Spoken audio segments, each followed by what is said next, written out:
Boa noite, igreja. Sejam bem-vindos a mais uma transmissão. Mais uma vez a gente se encontra aqui e a gente se alegra em ter você aqui conosco, participando conosco. Pessoal, na semana passada a gente teve alguns problemas de som, alguns problemas técnicos e talvez hoje a gente tenha de novo. Queria te deixar preparado para isso. Aparentemente, a nossa live no YouTube ela está um pouco oscilante no som. Não sei se você que está no YouTube está tendo esse tipo de problema. Se você tiver, faça um comentário para a gente estar ciente disso. Infelizmente, não temos muito mais o que fazer hoje. O outro recado, se você tiver com problemas no YouTube, a gente convida você a ir para o Facebook, porque aparentemente no Facebook está tudo certo, a gente não está tendo nenhum problema pelo Facebook. Enfim, se der alguma coisa, se der algum problema, você já está ciente disso, você pode recorrer à nossa página lá no Facebook. Que Deus os abençoe, que Deus permita que tudo dê certo. Hoje pela manhã, nós também tivemos alguns imprevistos que a gente não desejava, e a minha oração, e tem sido a minha oração nesses últimos dias, é que, independente desses pequenos detalhes, desses problemas que a gente às vezes enfrenta, que isso não nos atrapalhe, que isso não prejudique o nosso culto, que isso não prejudique o nosso tempo juntos aqui na presença de Deus. É lógico que é indesejável, é lógico que a gente não quer que esse tipo de problema aconteça, mas, se por acaso persistir, que a gente possa manter um espírito de unidade, um espírito focado no Senhor e que nada nos atrapalhe. E, para isso, eu queria compartilhar com vocês uma oração que Paulo faz em Romanos, quando ele escreve a sua carta para aquela igreja em Roma, lá no capítulo 15, lá no verso 13, na sua carta ele diz algo que eu acho que pode ter muito sentido e significado para nós hoje. Romanos 15, o verso 13, Paulo então escreve assim: que o Deus da esperança os encha de toda alegria e paz, por sua confiança nele, para que vocês transbordem de esperança pelo poder do Espírito Santo. Então, bacana quando Paulo diz assim, que o Deus da esperança nos encha de toda alegria e paz, pela nossa confiança nele. Nós sabemos que o nosso Deus é um Deus maravilhoso, é um Deus plenamente confiável, e que essa oração de Paulo, que esse desejo de Paulo também seja o nosso nessa noite. Muito bom ter você aqui conosco, espero que esse tempo que a gente vai passar junto seja um tempo de edificação, seja um tempo onde esse Espírito Santo que Paulo fala aqui, de fato nos visite, que esse Espírito Santo de fato fale conosco, nos faça compreender a sua palavra. Hoje é um domingo de Dia das Mães, as nossas mensagens, tanto da manhã quanto da noite, tiveram um pouco dessa ênfase, mas como o Café há pouco falou no Stories que foi para o Instagram, independente se você é mãe, se você não é, a palavra de Deus ela fala com todos, e eu tenho certeza que, se nós estivermos dispostos, ela irá falar conosco nessa noite. Eu queria te convidar uma palavra de oração antes da gente começar o nosso tempo de louvor aqui juntos. Pai querido, eu te agradeço pela vida de cada pessoa que está nos assistindo agora, nesse momento, mas também pelas pessoas que talvez vão assistir depois, amanhã, durante essa semana.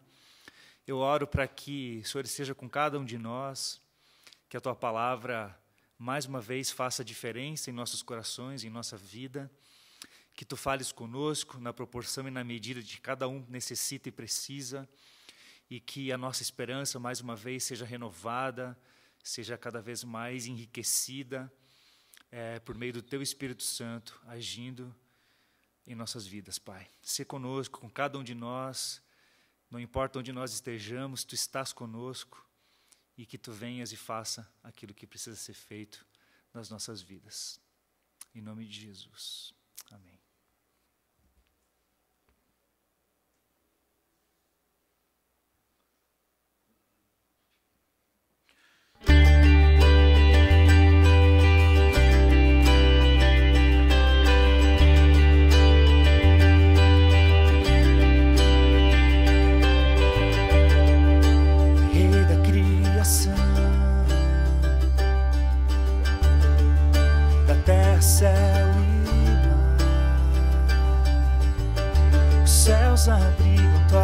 presença. Glorifico a ti, Senhor. Deus de tudo maravilhoso és. Tu és santo, santo. O universo declara o teu poder, pois tu és santo.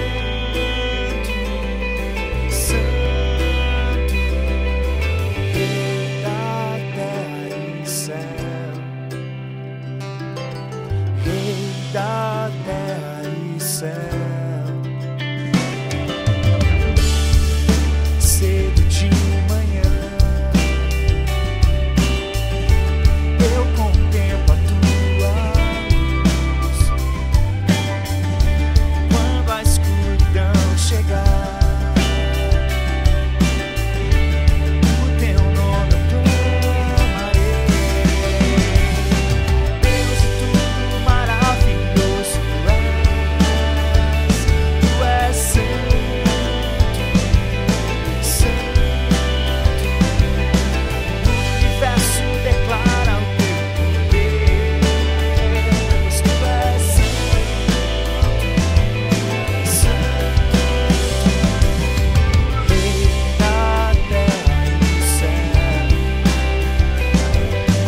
Rei da terra e céu. Aleluia, o Rei da terra e céu. Aleluia, o Rei da terra e céu. Aleluia, Rei da terra e céu.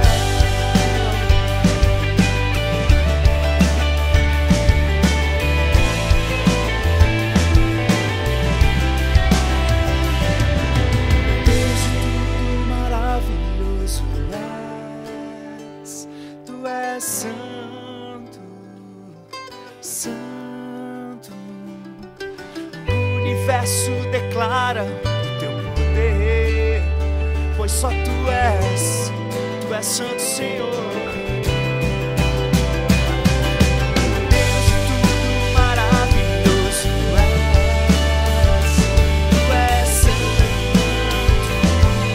santo. O universo declara o teu poder, pois tu és santo, santo. Rei da terra e céu, Rei da terra e céu, Rei da terra e céu. Tu és o Rei da terra e céu.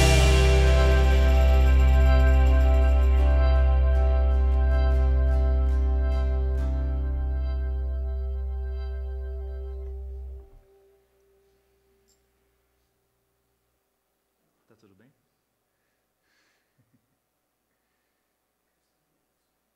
Gente, faz tanto tempo que a gente não toca com banda. Paulinho tá aqui. Fica batendo as mãos aqui porque ele é baterista e está com saudade de tocar também. Meus instrumentistas hoje estão no meu computador, mas o pessoal do louvor aí que está assistindo, cara, vocês fazem muita falta. Eu espero que a gente possa se encontrar de novo logo.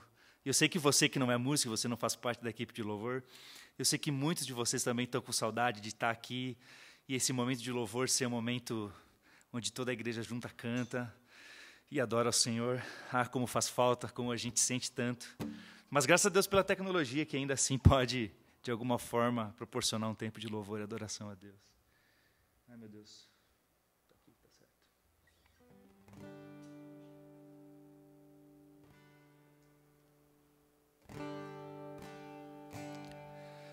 A terra passará,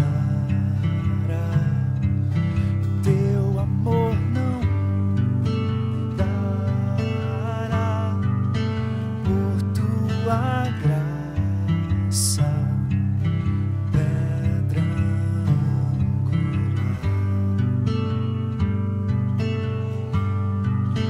Voltou a respirar.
aos teus pés, ó Jesus, nosso afeto e devoção rendemos aos teus pés, ó Jesus, nosso afeto e devoção rendemos aos teus pés, ó Jesus, nosso afeto e devoção rendemos aos teus pés, Jesus, te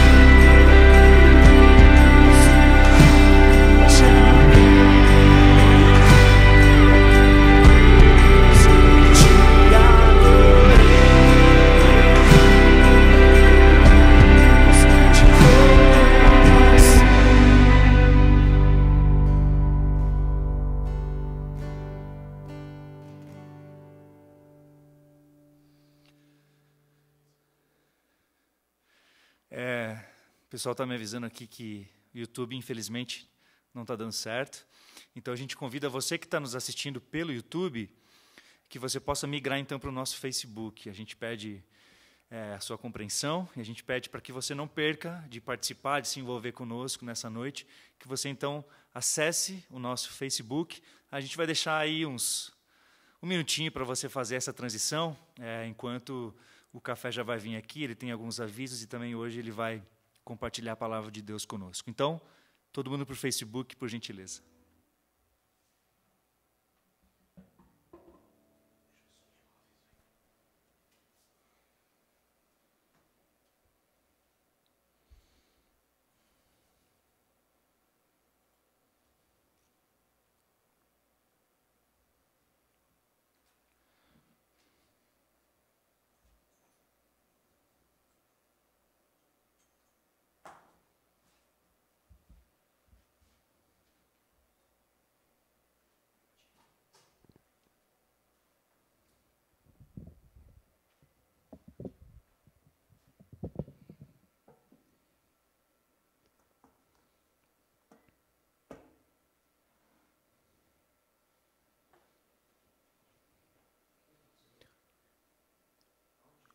Boa noite, gente. Nós estamos esperando o pessoal que estava no YouTube migrar agora para o Facebook. Nós, infelizmente, enfrentamos alguns problemas de conexão com o YouTube. Várias vezes a transmissão caiu. E para que isso não continuasse acontecendo, para evitar que isso continuasse acontecendo, nós decidimos, então, migrar todos para o Facebook. Obrigado você que já conseguiu conectar. A gente vai esperar um pouquinho mais para os demais também chegarem. E daqui a pouco a gente começa, eu tenho alguns avisos a dar para vocês e também a gente tem uma reflexão da Palavra de Deus, como sempre fazemos aos domingos.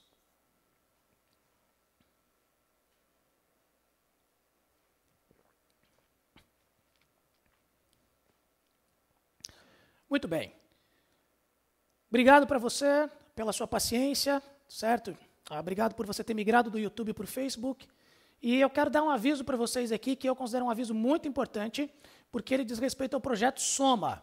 Se você não sabe o que é o Projeto Soma, então é um aviso ainda mais importante, preste atenção nele.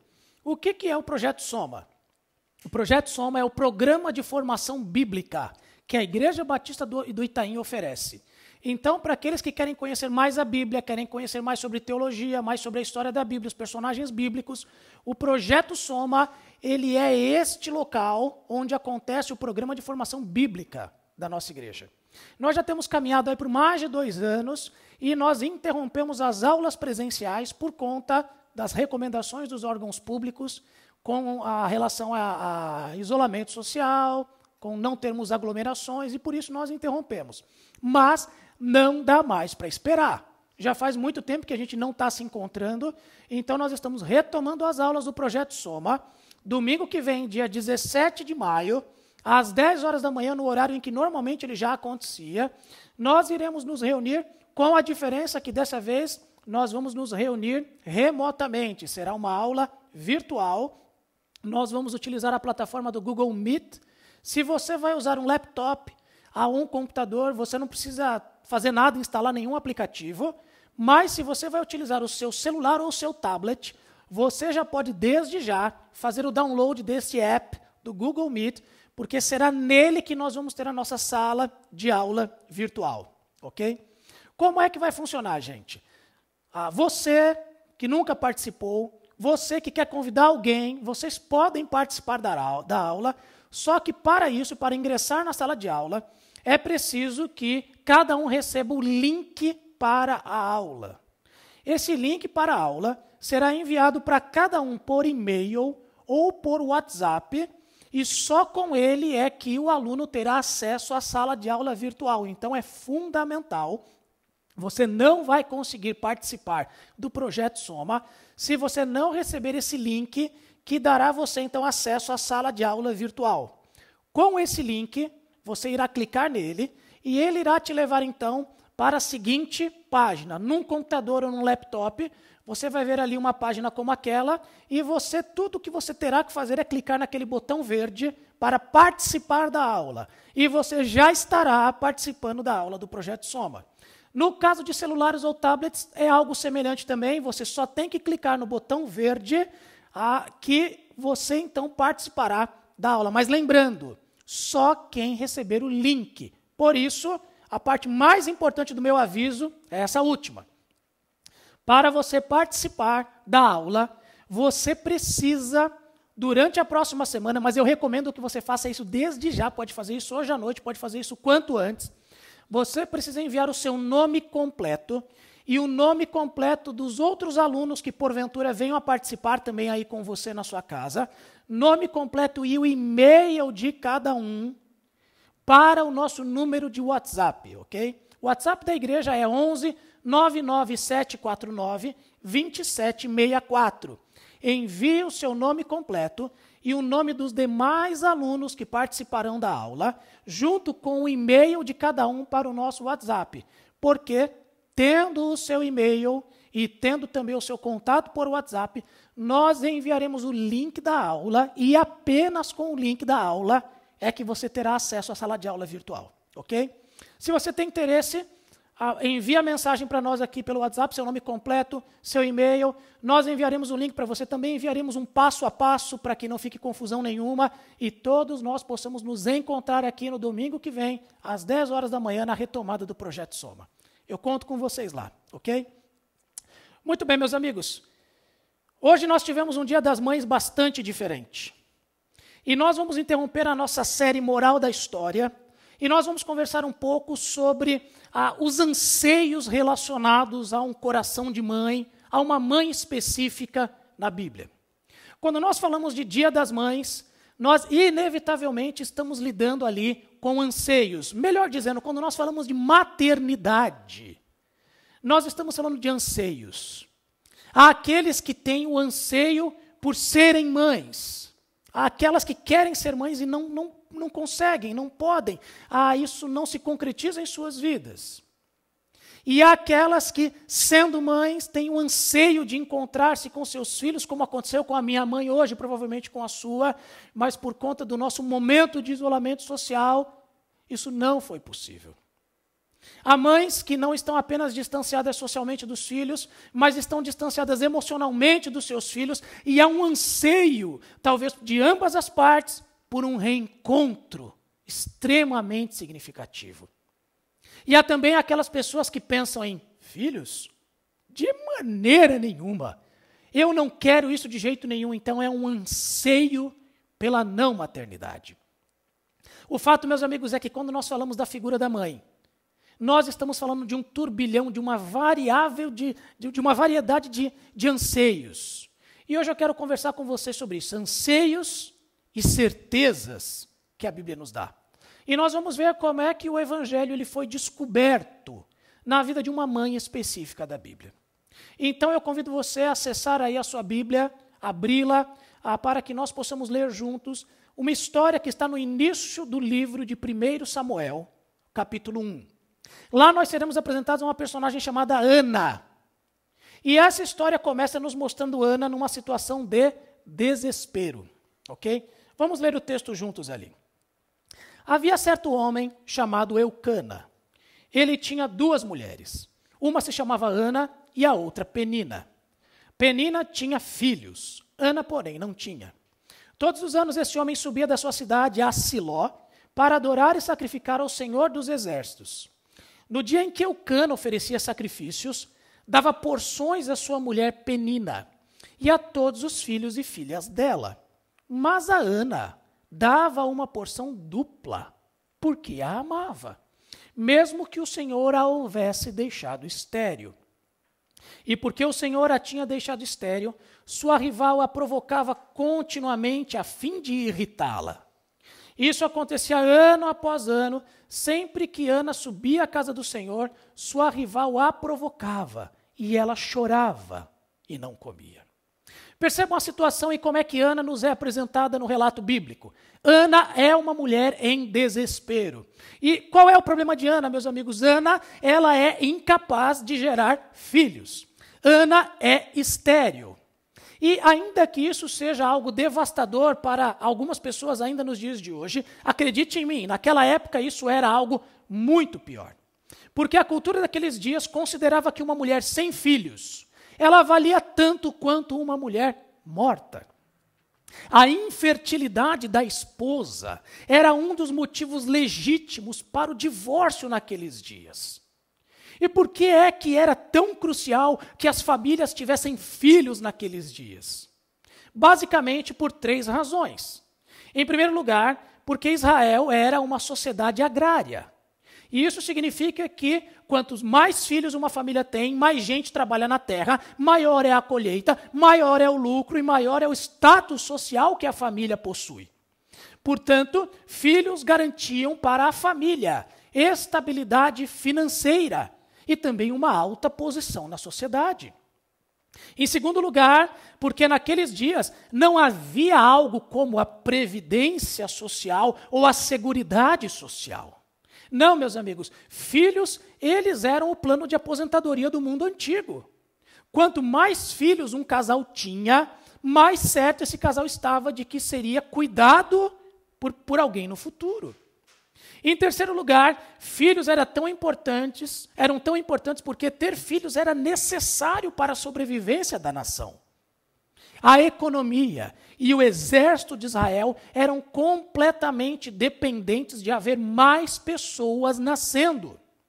Gerar filhos era uma questão de vida ou morte, não apenas para as famílias individuais, mas para o país como um todo.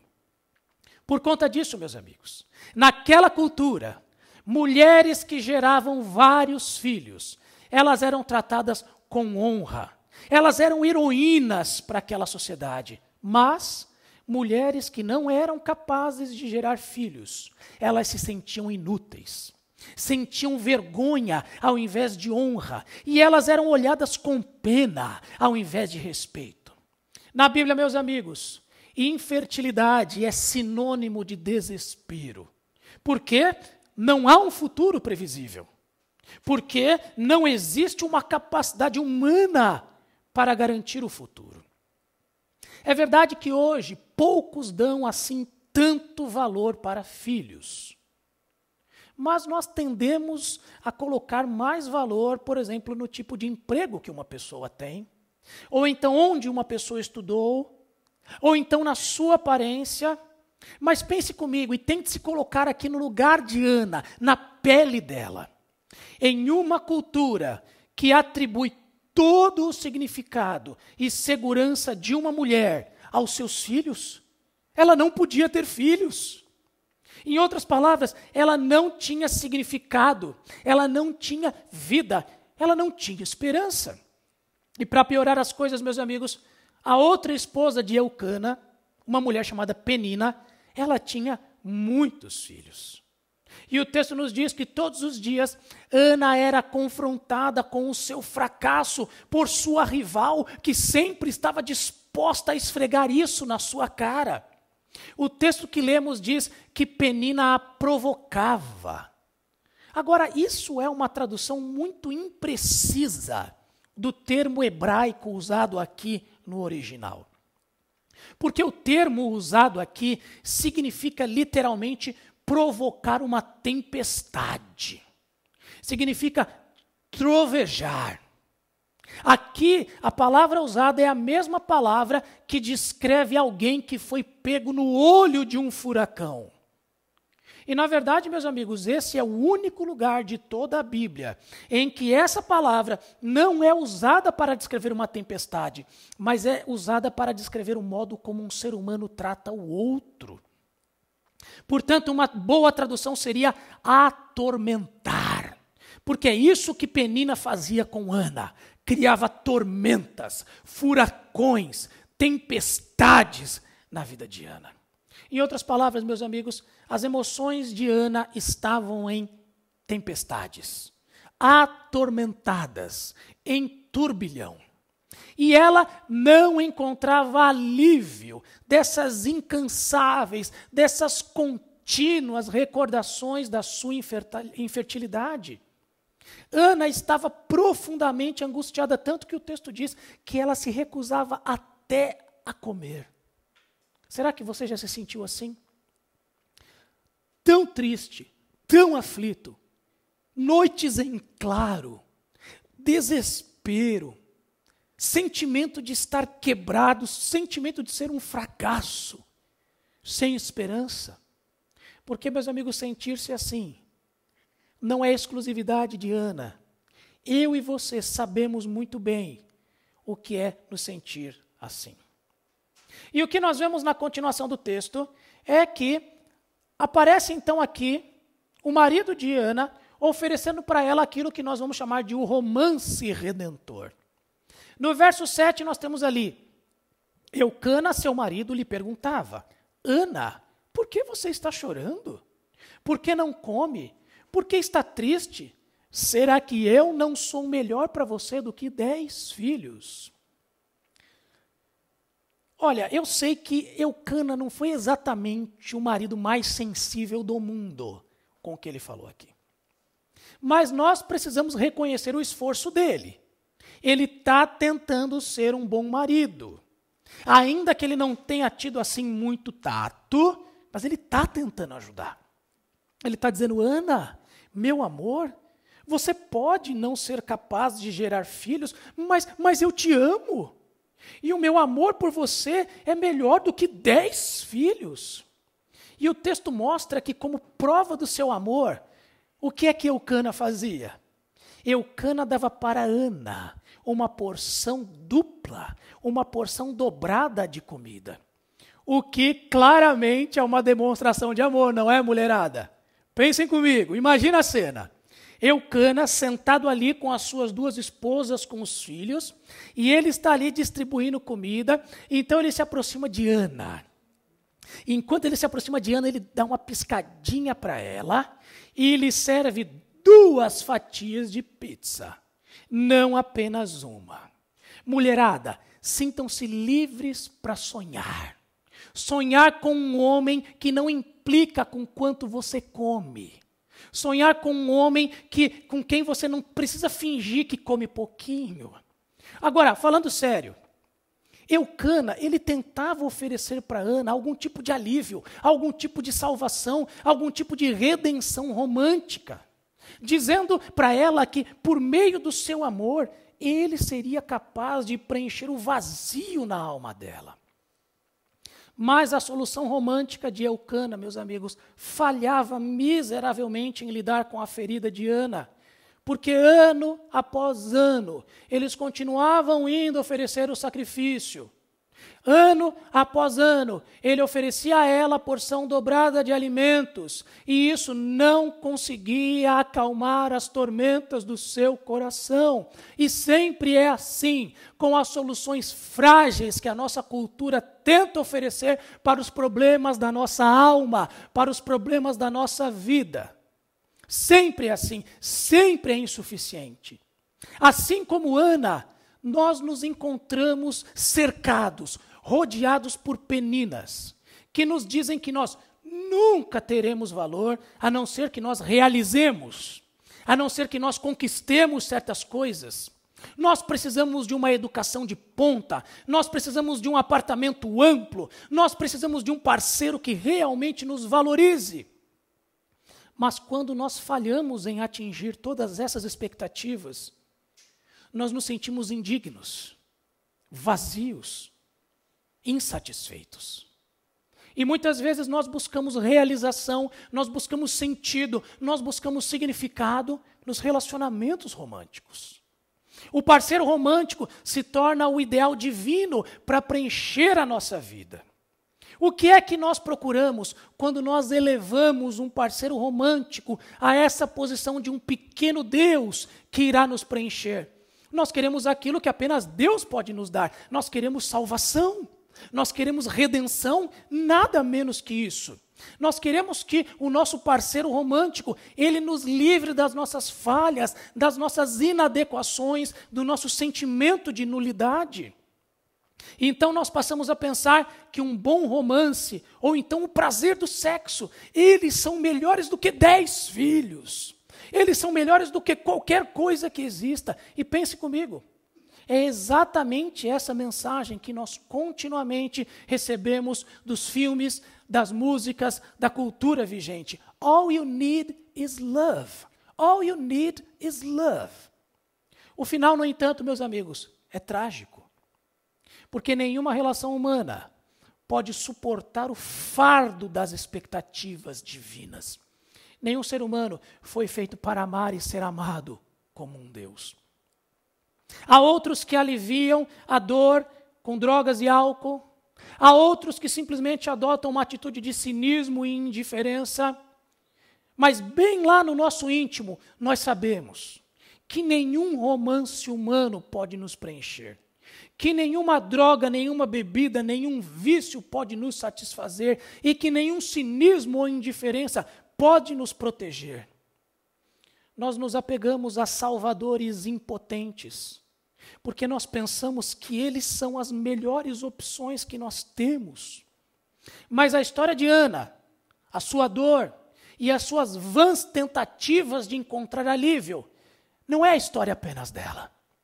É a história de cada um de nós, tentando encontrar soluções frágeis para os grandes problemas que corroem a nossa alma. Muito bem, a história prossegue e ela nos mostra como é então que Ana encontrou a salvação, encontrou a redenção da sua história. Versos 8, 10 e 18, veja ali. Certa vez, quando terminou de comer e beber em Siló, Ana se levantou.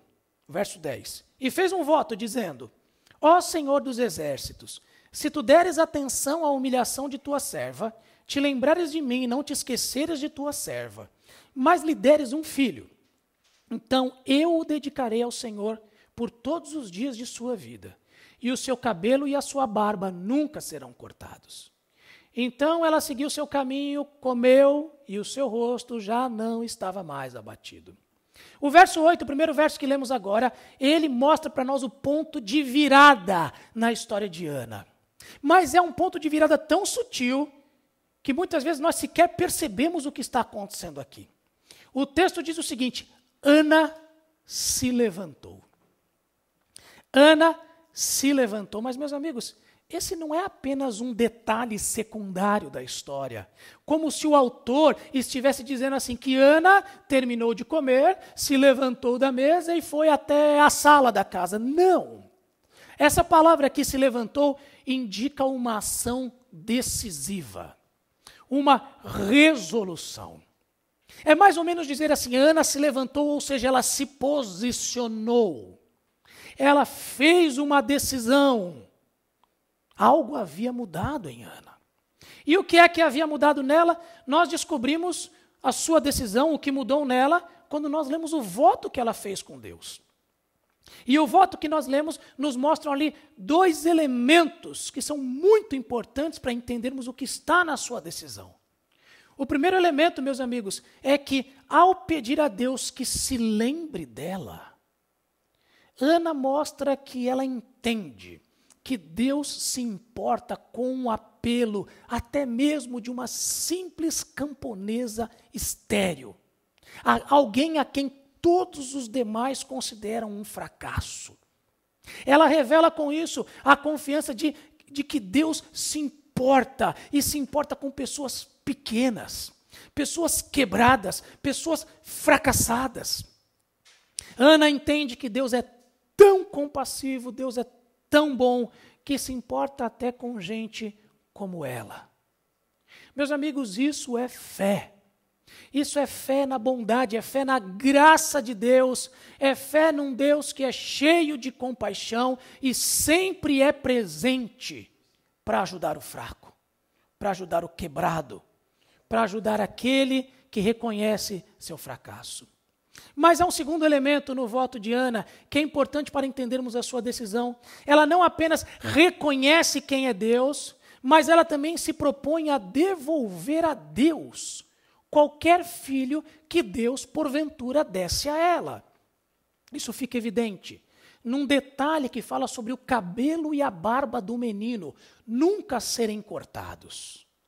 Isso indica, meus amigos, que Ana, ela está ali assumindo um compromisso especial, conhecido pelos israelitas como voto de Nazireu. Nós já falamos dele na nossa série Queda Livre, onde nós falamos sobre a vida de Sansão.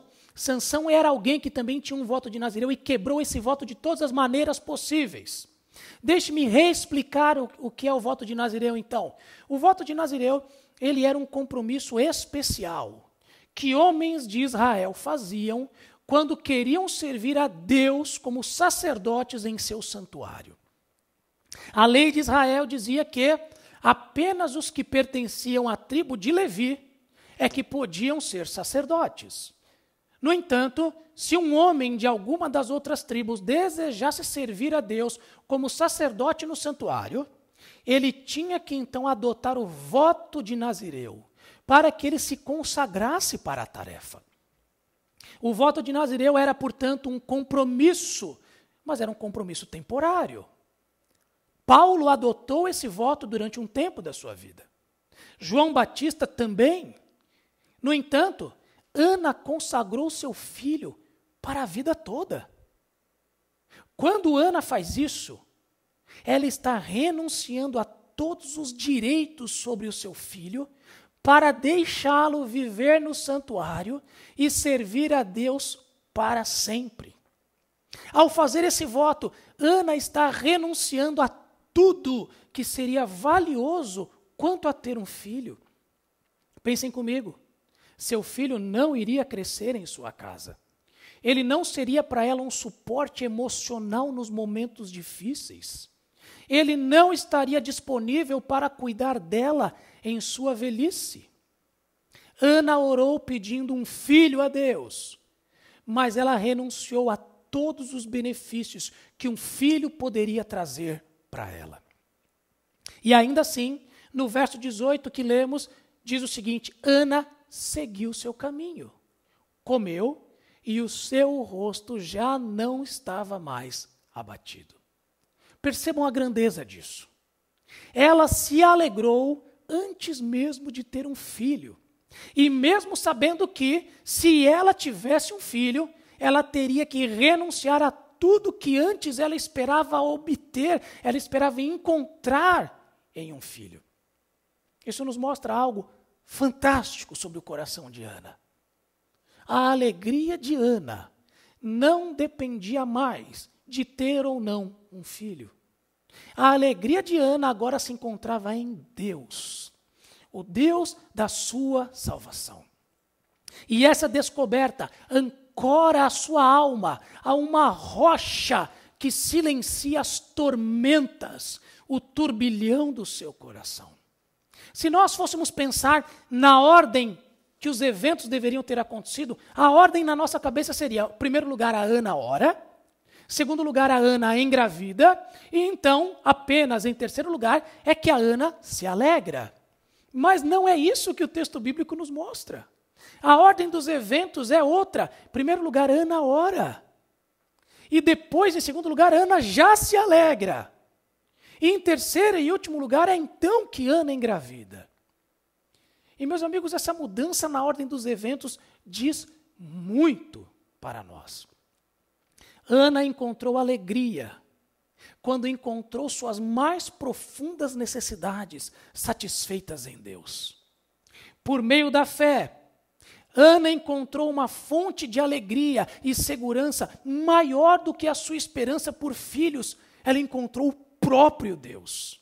E é por isso que no começo do capítulo 2, logo depois desses episódios, Ana diz: meu coração exulta no Senhor. Não há ninguém santo como o Senhor, não há rocha alguma como o nosso Deus. Isso é fé. Fé significa se alegrar em Deus quando nossos sonhos ainda não se cumpriram. E descansar em Deus, mesmo quando a vida ainda está ruindo ao nosso redor. No capítulo 2, Ana segue falando sobre a insondável sabedoria, a grande força, a perfeita beleza e a compaixão por pessoas fracas, pequenas e quebradas que Deus tem. E esse é o tesouro supremo. E porque ela encontrou um Deus assim, ela não mais busca filhos que forneçam para ela valor e dignidade. Esse foi o momento de salvação de Ana. Esse foi o momento de redenção da sua história. Ela encontrou sua vida, sua segurança, sua identidade, seu significado em Deus. Ela finalmente se libertou da prisão, da idolatria por filhos, por algo que pudesse preenchê-la, que não o próprio Deus. É provável que depois disso, Ana ainda orasse por filhos, mas com certeza era uma oração bem diferente. Deus, eu ainda te peço um filho, como venho fazendo já por centenas de vezes, mas por toda a minha vida eu tenho pedido que o Senhor me dê um filho para suprir as minhas carências, as minhas insuficiências. Sempre foi para mim. Agora é diferente, Senhor. Eu estou pedindo um filho para ti. Tu és a minha suficiência. Tu supres as minhas carências. Tu és o meu tesouro e se o Senhor me der um filho, ele pertencerá apenas a ti. E nós conhecemos a história. Deus deu um filho a ela, Samuel. O nome dele significa Deus ouviu. Deus ouviu sua oração, Deus ouviu seu voto. E Samuel, meus amigos, se tornou um grande profeta em Israel. Samuel também foi um grande sacerdote. E foi Samuel quem ungiu o grande rei que Israel teve no Antigo Testamento, o rei Davi. Agora, o que é que a história de Ana nos conta sobre o Evangelho? Como é que a história de Ana nos dá um vislumbre da grande história da Bíblia, a história do Evangelho de Cristo? Centenas de anos depois desse episódio, meus amigos, uma outra mulher também lidaria com um nascimento impossível, assim como Ana. Essa mulher se chamava Maria. Mas a sua gravidez, ela foi ainda mais improvável do que a de Ana, porque Maria não era estéril, Maria era virgem. E para Maria, ter um filho significaria perder tudo no qual ela se apoiava para obter significado e segurança. Estar grávida fora do casamento nos dias de Maria significava a perda da sua reputação, significava a perda do seu pretendente a cônjuge e, portanto, também significava a perda de estabilidade financeira. Ela não conseguiria se sustentar sozinha. Em outras palavras, meus amigos, estar grávida fora do casamento era um tipo de pena de morte social. No entanto, assim como Ana, Maria contemplou o Evangelho. Ela entendeu que Deus é uma fonte de identidade e segurança mais certa do que a reputação, mais certa do que a família, mais certa do que o dinheiro. Ela se rendeu a Deus e encontrou a sua identidade, encontrou a sua esperança nele. E assim como Ana, ela expressou isso a Deus falando com ele. Em Lucas capítulo 1, nós não vamos ler esse texto, mas ali nós temos uma parte da Bíblia que é conhecida como Cântico de Maria.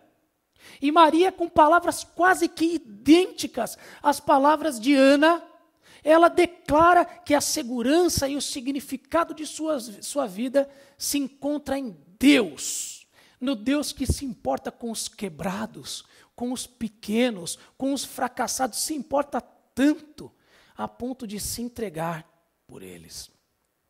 Ana deu à luz a Samuel, que seria tanto rei quanto sacerdote, e que iria ungir o grande rei de Israel do Antigo Testamento. Maria deu à luz àquele que seria o sacerdote, o profeta e o rei acima de todos os reis. E essas duas histórias, meus amigos, que caminham em paralelo, nos lembram que Deus é um Deus que olha para o estado humilde de pessoas comuns. E Deus as ama com um amor extravagante. Nós não temos que ser ricos, nós não temos que ser perfeitos, nós não temos que ser alinhados, religiosos ou qualquer outra coisa para que Deus nos ame. Não. Deus nos ama porque Ele nos fez. Deus nos ama porque Ele decidiu nos amar. E por conta disso, Ele age em nosso favor. E Ele nos encontra no exato local onde nós estamos.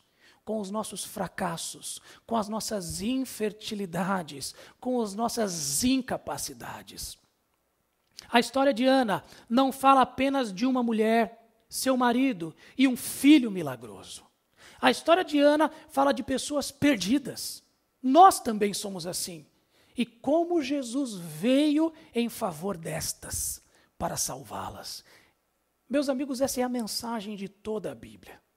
Do início ao fim, a grande história da Bíblia mostra Deus, o Criador, buscando pessoas quebradas, para restaurá-las, para redimi-las e para reconciliá-las com Ele. Então, a relação da história de Ana com a história do Evangelho, meus amigos, é muito íntima. Mas e a relação da história de Ana conosco? A história de Ana tem uma relação profunda com o Evangelho. E a história de Ana e do Evangelho tem uma relação profunda com cada um de nós. Por que eu digo isso? Porque Ana buscava um filho para encontrar nele segurança e significado. E o que é que nós estamos buscando para encontrar nisso segurança e significado? Responda a minha pergunta. O que é que nós precisamos ter para que a nossa vida seja plena? Ou então, o que é que nós não conseguimos imaginar a nossa vida sem isso? Ana buscava isso em filhos. E você? E eu? Estamos buscando isso onde? A verdade, meus amigos, é que todos nós escolhemos algo ou alguém como Senhor sobre nossas vidas, como um pequeno Deus em nossas vidas.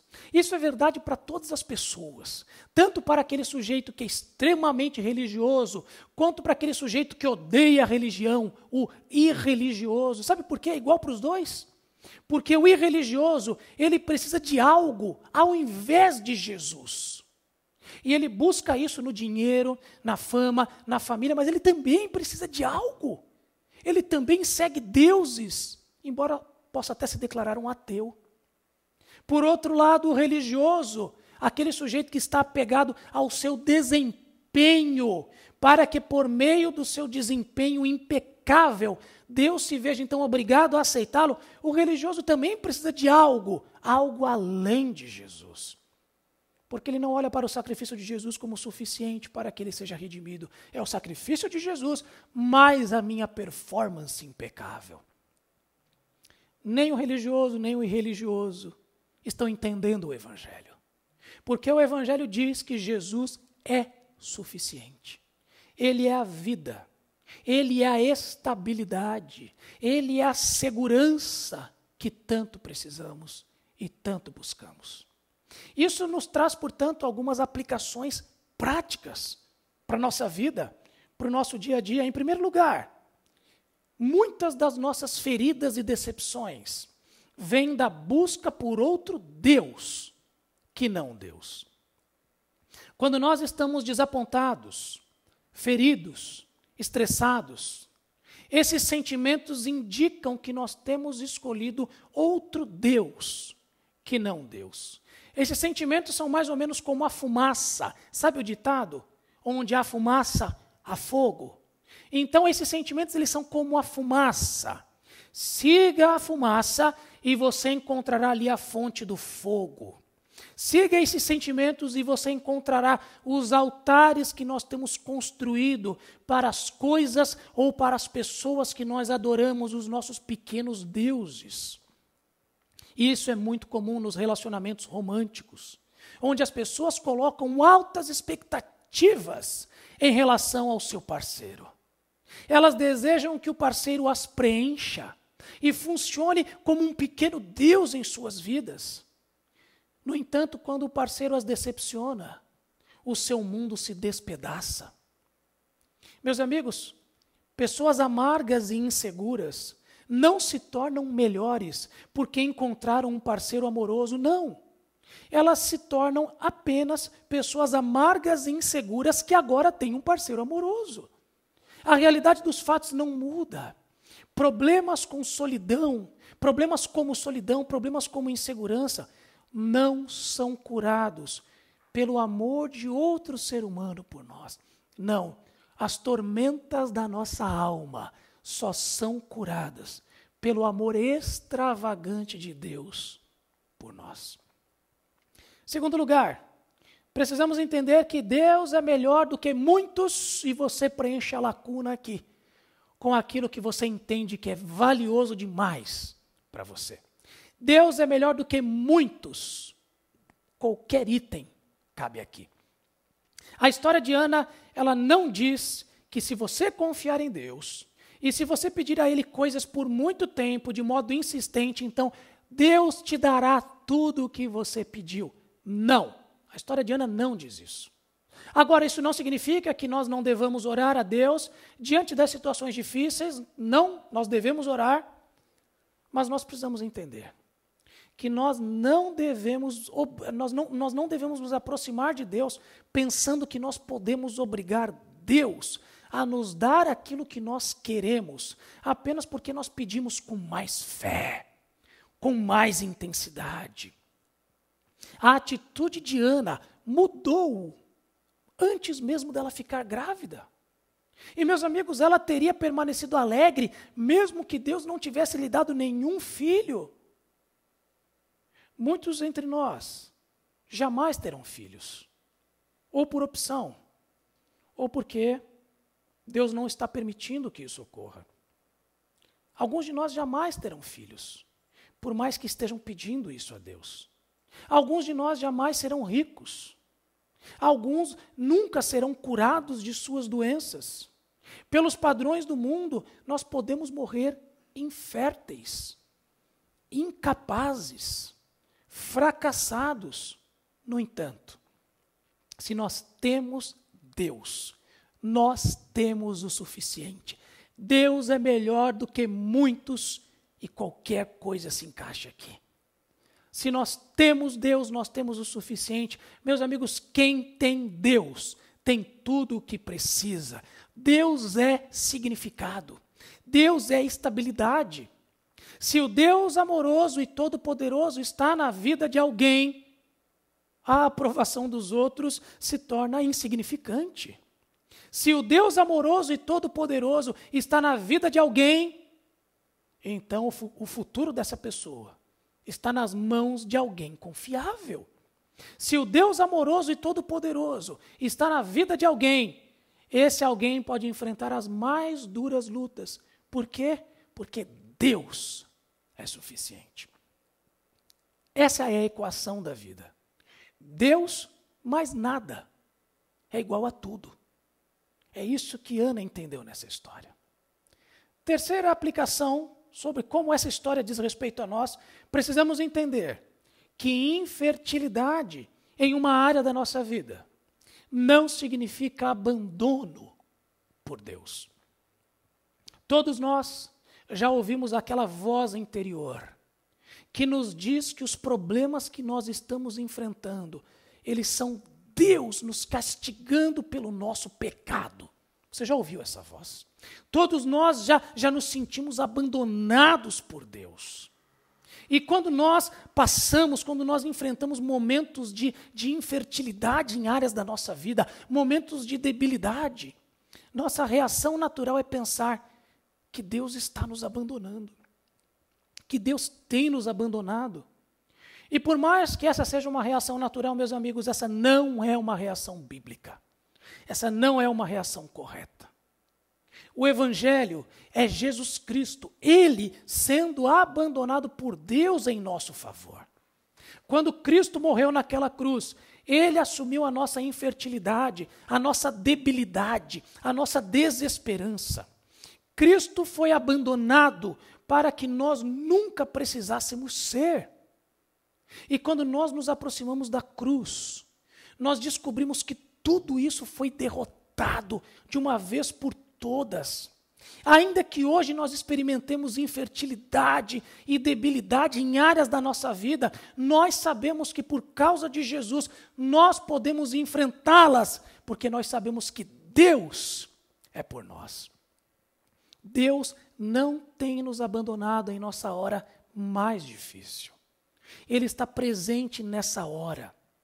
E Ele está operando por meio de todas as coisas para promover aquilo que é o bem, aquilo que é o melhor para nós. Se nós temos colocado nossa fé em Cristo, nós podemos estar seguros de que não estamos, nem jamais estaremos abandonados por Deus. E por fim, essa história nos mostra que Deus ama pessoas que o mundo rejeita. A história de Ana nos ensina que Deus se importa com pessoas que o mundo despreza. E muitos de vocês que estão nos assistindo, podem se sentir como se a história de suas vidas fosse um tremendo fracasso. Porque você sente que você não conquistou aquilo que você se esforçou tanto para alcançar. Você ainda se vê infértil, você ainda se vê sem filhos, você ainda se vê preso nos vícios. Os seus deuses têm te decepcionado e têm te rejeitado.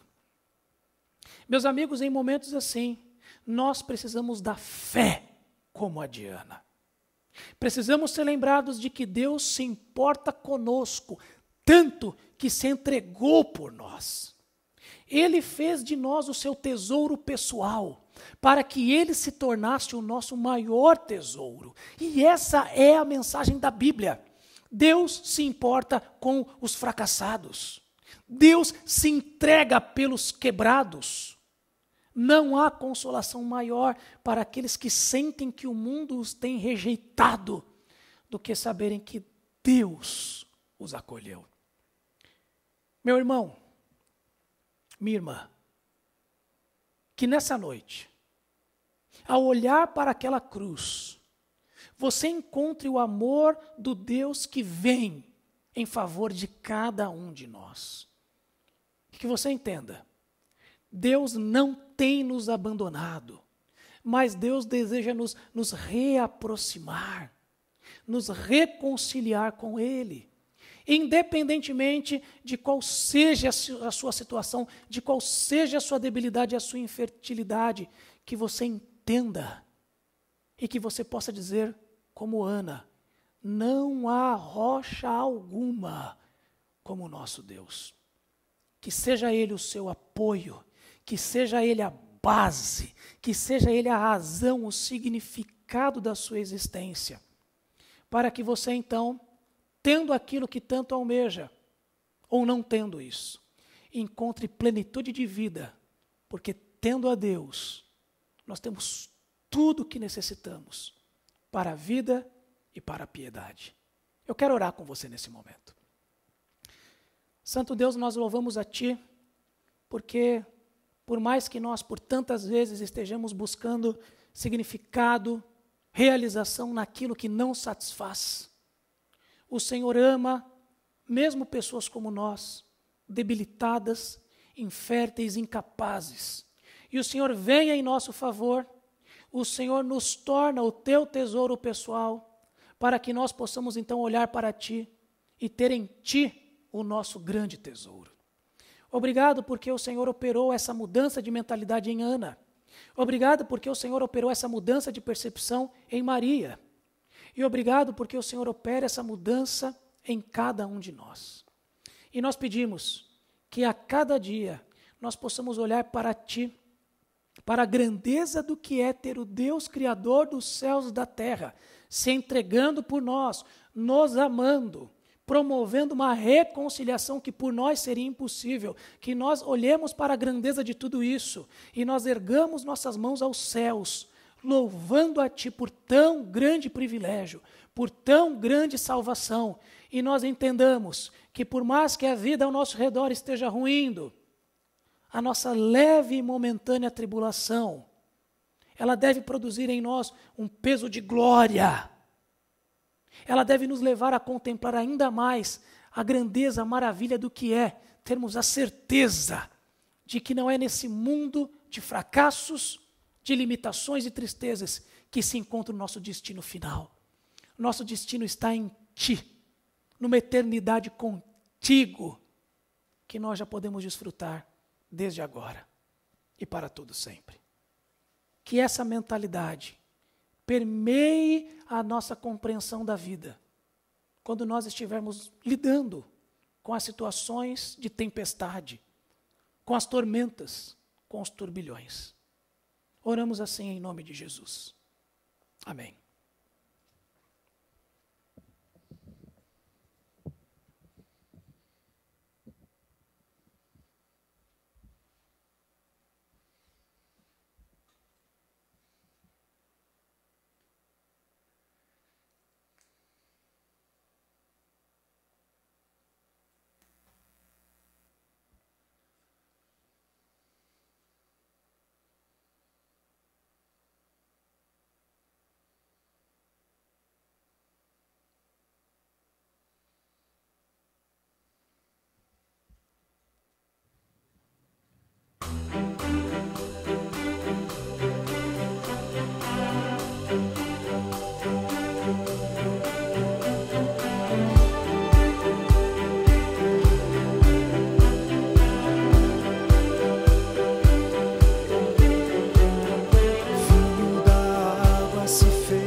Ressurgir, ninguém é como tu.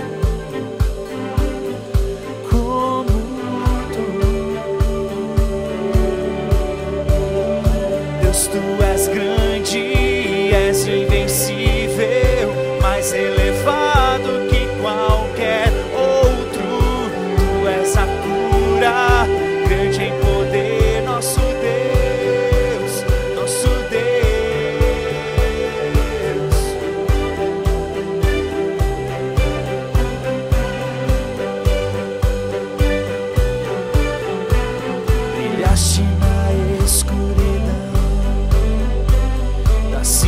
Nos fez ressurgir, ninguém é como tu.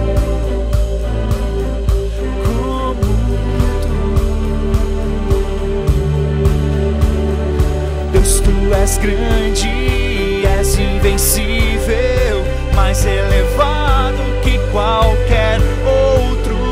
Tu és a cura, grande em poder, nosso Deus, nosso Deus. Tu és grande, és invencível, mais elevado que qualquer outro. Tu és a cura, grande em poder, nosso Deus, nosso Deus.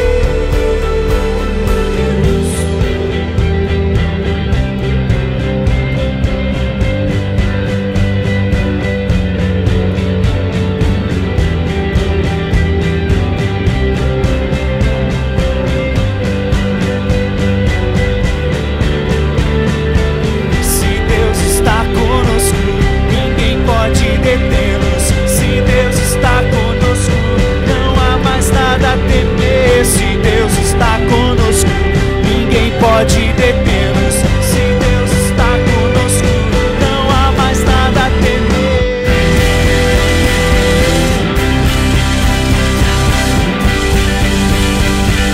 Não há mais nada a temer.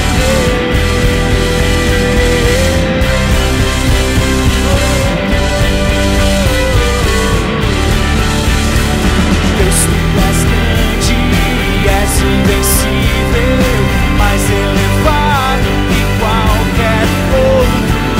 Tu és a cura, grande em poder, nosso Deus, nosso Deus.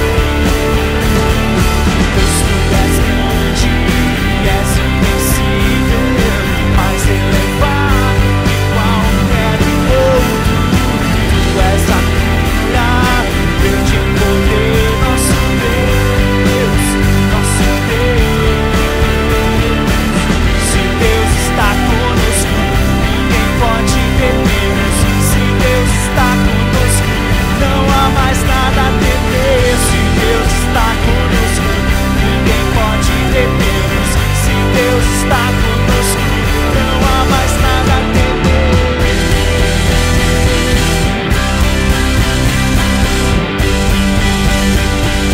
Não há mais nada a temer.